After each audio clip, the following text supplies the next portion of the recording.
Praise God! Magandang hapon po sa ating lahat mga kapatid, mga minamahal, mga kamananampalataya po sa Panginoon. Kumusta po kayo dyan? Pinagpalang hapon po sa ating lahat. Sa lahat ng na makakapanood ng video ito ay pinagpala pong hapon sa ating lahat. Mabiyayang hapon. Mabuti po ang Diyos mga kapatid. Nais ko lang pong i-share sa inyo ang salita ng Panginoon. Dahil sabi nga po ng Biblia, ang papasok lang po sa langit, yung born again. Amen. Masabi nga po ng John 3:5-7, ang sabi ni Jesus Christ kay Nicodemo, na kailangan mong maging isang born again. Kasi kung hindi ma-born again ang isang tao, ay hindi daw po siya papasok sa kaharian ng langit. Amen po ba? So, sa totoo pong sinabi ng Bible ito. Sabi po ng John 3:3 na malibang panganak na muli ang isang tao, hindi po siya pwedeng pumasok sa kaharian ng langit. Hallelujah.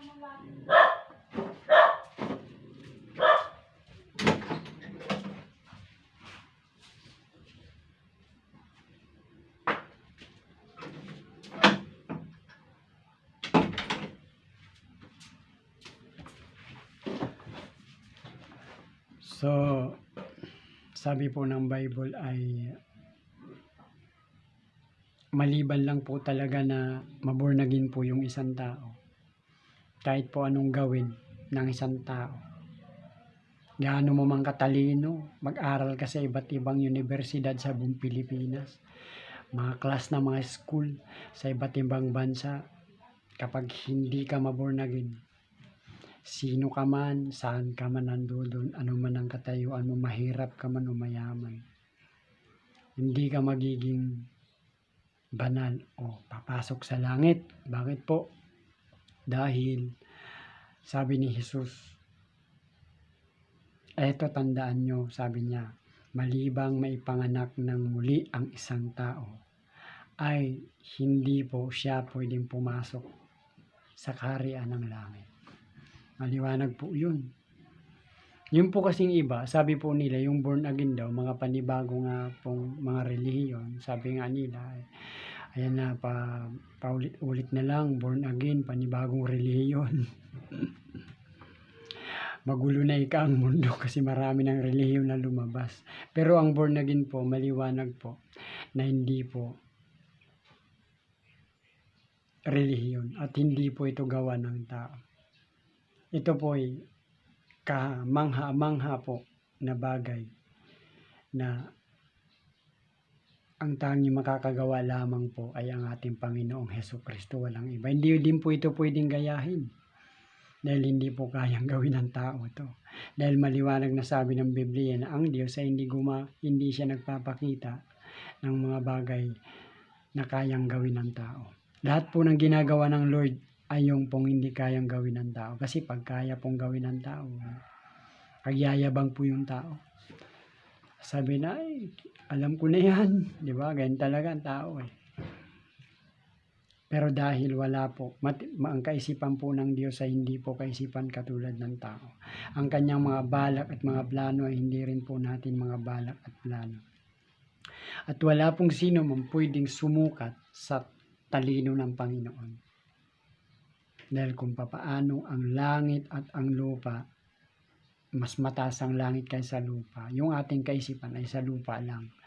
Ang Lord ay dito sa kanyang kaisipan. Nandoon po siya sa langit. Sabi nga ng Panginoon, ang langit ang aking trono at ang lupang tungtungan ng aking mga paa. So, ibig sabihin, kahit anong gawin po ng tao, kahit gaano katalino ng tao, talino ng mundo, sabi nga ng Bible, ang karunungan ng tao ay kamangmangan lamang po sa paningin ng Panginoon. Bakit po? Dito lang tayo sa talampakan ng Panginoon. Dito lang tayo sa paan ng Lord. Siya po ay nasa langit, di po ba? Pero, syempre po, para sa mga born again, o yung hindi pa po na born again, Amen. Ito po ang tanong. Ito po ang pag-uusapan natin. Papaano nga ba ma-born again ang isang tao? Ano pong gagawin ng tao para po siya po ay ma-born again? Biblical po tayo, hindi po tayo naghahaka-haka lang dito. Dahil ang salitang born again ay sigurado po yan na si Kristo po yung gumawa niyan. Ano ang gagawin ng tao para siya ay ma-born again? Number 1 po, unang puntos po, unang rason po, ang sabi po dito, kailangan po pagsisihan po ang lahat ng kasalanan na nagawa at humingi po ng tawad sa Lord. Una, pagsisihan po. Pangalawa po, yung kasalanan po natin ay hingi po natin ng kapatawaran. Kasi pag wala daw pong pagsisisi, wala rin pong kapatawaran. Amen po. So maliwanag po ang sabi po ng 1 John chapter 1 verse 9. Subalit kung ipahayag natin sa Diyos ang ating mga kasalanan, maasahan nating patatawarin po tayo ng Diyos sa mga ito at lilinisin po tayo sa lahat ng ating kasalanan sapagkat siya po ay tapat at matuwid. Amen. Wala naman po sinabing subukan yung ipahayag yung kasalanan nyo, baka naman sakaling patawarin kayo. Hindi po. Sabi siya'y tapat at matuwid. So, pag humingi po tayo ng tawad sa Kanya, automatic po, pag nakahingi na po tayo ng tawad, pinatatawad na po tayo ng Lord. Hindi po siya katulad ng tao na kung magpatawad ay nagbulay-bulay pa. Na kung, hindi ko po napatatawarin to kasi malaki ang kasalanan na ginawa sa akin. Hindi po ba? Ganun po tayo mga tao. Depende po sa kasalanan ginawa sa atin. Tapos kung minsan naman, sasabihin natin nagpatawad tayo, pero hindi naman po tayo makatingin sa ating kapwa. Diba? Pag kasalubong po natin yung kapwa natin, tumatalikod tayo, brother, sister, nandiyan ka na pala, di po ba? Ganun po. Pero pag tanungin mo po, pinatawad mo na ba yung nagkasala sa iyo? Oo, pinatawad ko na. Kasi yun ang utos ng Lord. Pero sa loob po, hindi po. Kasi nasisilaw pa po siya sa kanyang kapwa, sa kanyang ka-brother. Ayaw niya sasabihin po ng iba, pinapatawad na kita, pero ayaw mo na kinang makita. Yung po ba'y nagpapatawad? Ayaw mong makita yung kapwa mo kasi nasisilaw ka. Bakit? May galit pa po sa puso mo. Kaya maliwanag po na hindi ka pa nagpapatawad. At kapag hindi ka nagpapatawad, sabi ng Panginoon, hindi rin tayo patatawarin ng Lord. Kailangan daw po natin magpatawad. Amen. So, yun po ang sabi ng 1 John 1:9 na kung ipahayag po natin ang ating mga kasalanan ay tapat po ang Diyos na patatawarin po tayo. Kailangan daw po natin ipahayag. Amen. Pangalawang verse po ang sabi ng Gawa Kapitulo 3 versikulo 19. Sabi po, kaya nga magsisi kayo at magbalik loob sa Diyos upang patawarin kayo sa inyong mga kasalanan. Amen. Yan po ang sabi ng Lucas Kapitulo 24 versikulo 47 hanggang 48. Sabi po ng Lucas, pagsisisi at kapatawaran kailangan po ay ipangaral. Kasi kung wala daw pong pagsisisi, wala daw pong kapatawaran. Ito po, maliwanag po ito. Kaya ito po yung daan. Kailangan magsisi tayo at humingi po tayo ng tawad sa Lord. Sabi po ng Gawa, pagsisihan ang mga kasalanan at magbalik loob po tayo sa Lord. At sigurado po, yan, patatawarin po tayo. Amen. So, sabi po ng Gawa. Ang sabi naman po ng Luke Kapitulo 13, versikulo 3. Ang sabi po dito, hindi, ngunit sinasabi ko sa inyo, malibang magsisi kayo, talikuran ang inyong mga kasalanan, mapapahamak din kayo. Ibig sabihin, kung hindi po tayo magsisi at hindi po tayo tatalikod sa ating mga kasalanan, walang kaabog-abog po. Mapapahamak po tayo. mga minamahal, mga kapatid, mga kabrother, mga sister, saan ka man nandoon, ano man yung trabaho mo, ginagawa mo, ano man yung katayuan mo. Kung nakita mong bidyong ito, kung mapapakinggan mo, kailangan daw pong magsisi at magbalik loob sa Diyos upang patawarin. Kasi kung hindi po tayo magsisi sa ating mga kasalanan, mapapahamak daw po tayo. Hindi naman po alam kung anong mga kapahamakan dahil sa mundong ito, kontrolado po ito ng dyablo. Amen po ba? Hindi po natin alam kasi hindi po natin nakikita ang ating kaaway. Ngunit kung nandito sa atin si Kristo, pag nagpatawad tayo, nagsisi po tayo sa ating mga kasalanan, si Kristo po papasok sa ating puso at siya po yung nagte-take over po sa atin sa gitna ng mga hagupit ng kaaway. Kasi ang talagang kalikasan po ng dyablo ay magnakaw, pumatay, kahit ngayong hindi kanya, sasabihin niya pong kanya. Ganun po si Satanas. Magnakaw, pumatay, magwasak. Wala po siyang binabalak na buhayin ang tao, bigyan ng buhay. Hindi po. Ang balak po ng dyablo, ilaglag ang tao, patayin, pagnakawan, wasakin. Yun po ang sabi ng John 10:10. Kaya nga po, kailangan po natin, sabi ng Luke 13:3, na kailangan daw po nating magbalik loob sa Lord para po tayo patawarin at may pagtanggol po niya tayo. Kasi pag wala po tayo sa katuwiran, hindi po niya tayo ipagtanggol. Dahil ang tao, ang Diyos ay nagtatanggol po sa mga taong nasa katuwiran. Amen po ba? Praise God. At ang sabi din po ng Kawikaan chapter 28 verse 13, hallelujah.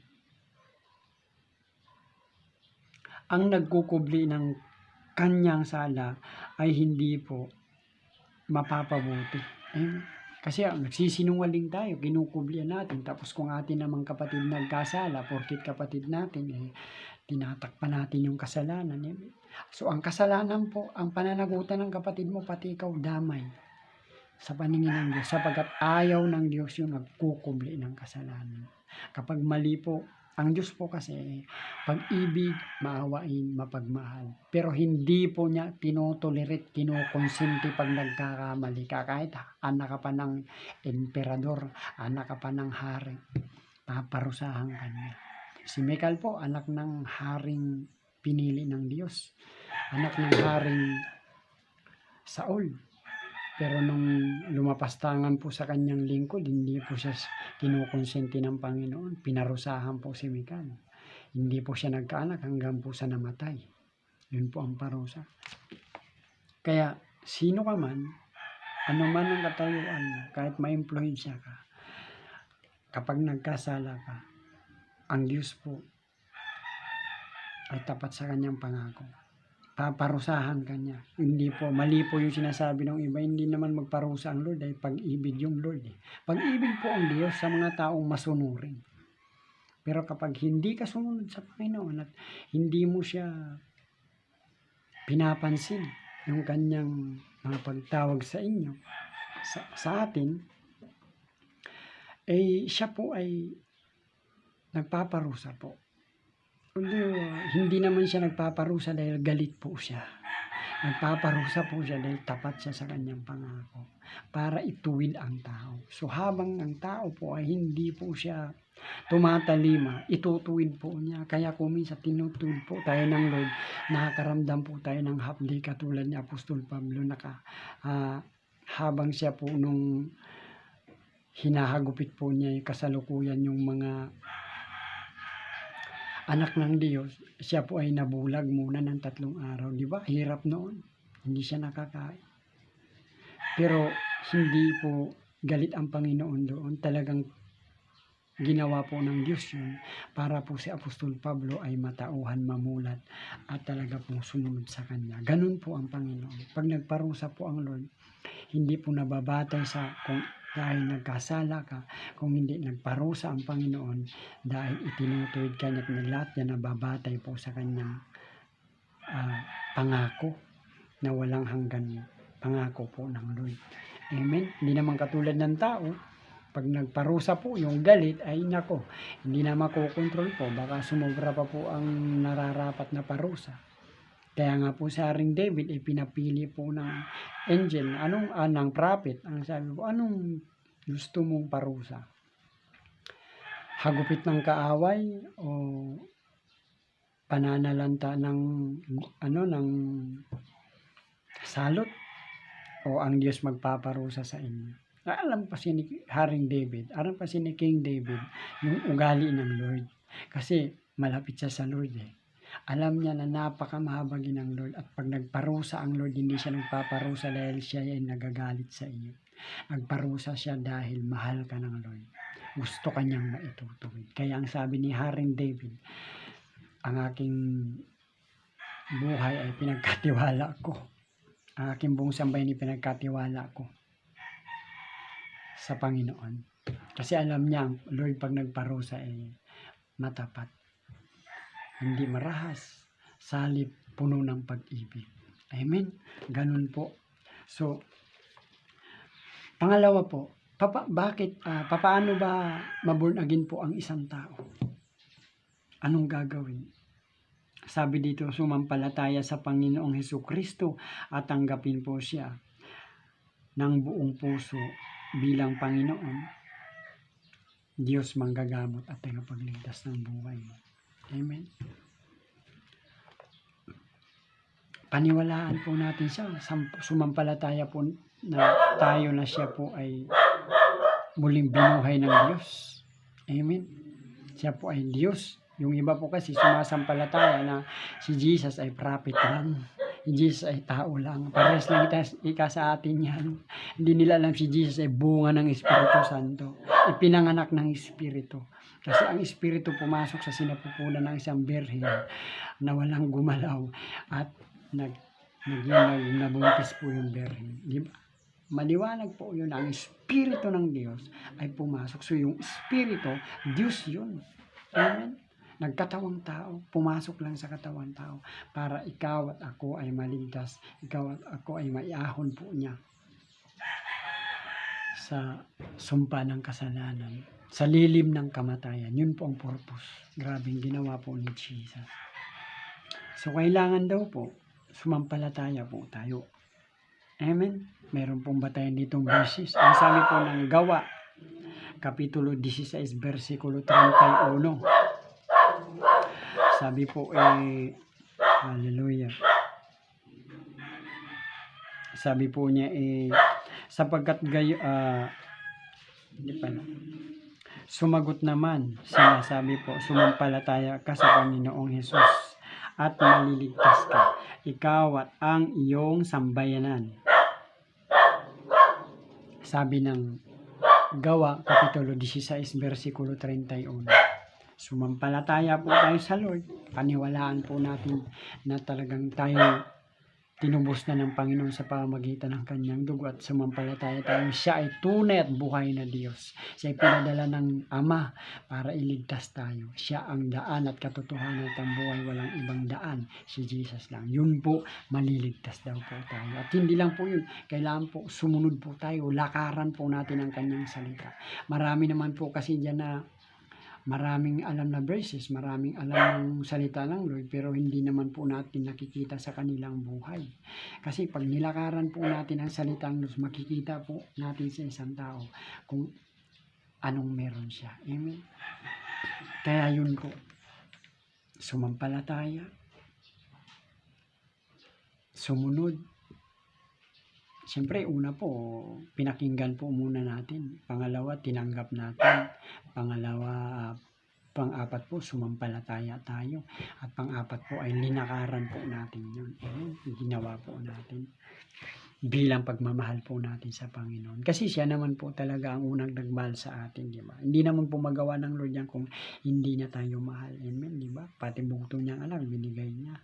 At lahat ng pasakit, lahat ng kasakitan, karamdaman, kasalanan, karumian ay pinasaan ng anak niya at dinala sa libingan para ilibing, para hindi na natin gagawin.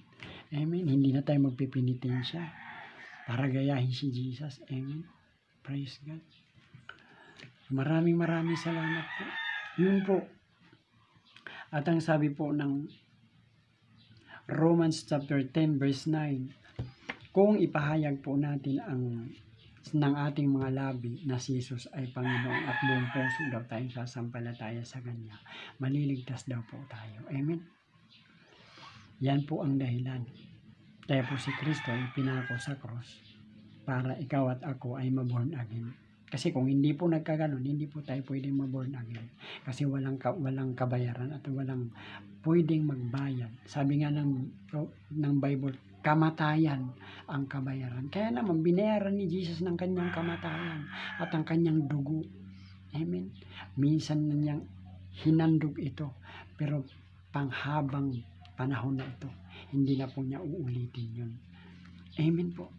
So ang dugo po, siya po nagsilbi once na tinanggap po si Jesus Christ at nahugasan kanyang dugo. Ang dugo po niya yung nagsilbing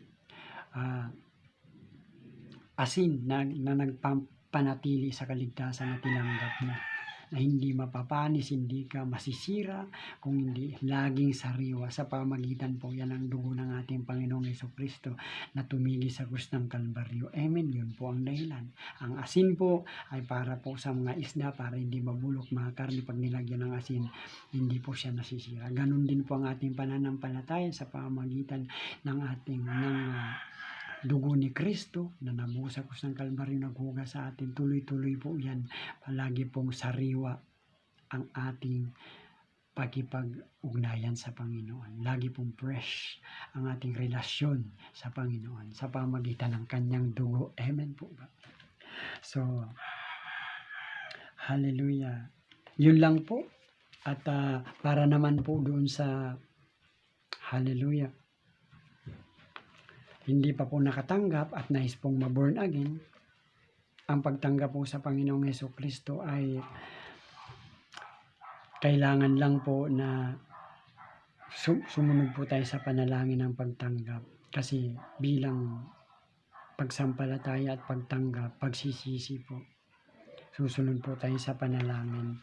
So para po doon sa hallelujah, mga hindi pa po nakatanggap, sumunod po kayo sa panalangin ito. Ito po panalangin ako inyo na panalangin po ninyo. Amen. Sumunod po kayo sa panalangin. Panginoong Jesus, maraming salamat po sa oras na ito na binuksan mo ang aking kaisipan. At nalaman ko po na hindi ko kayang iligtas ang aking sarili. At kung wala ka, ay wala po akong kaligtasan. Patawad po sa aking mga kasalanan.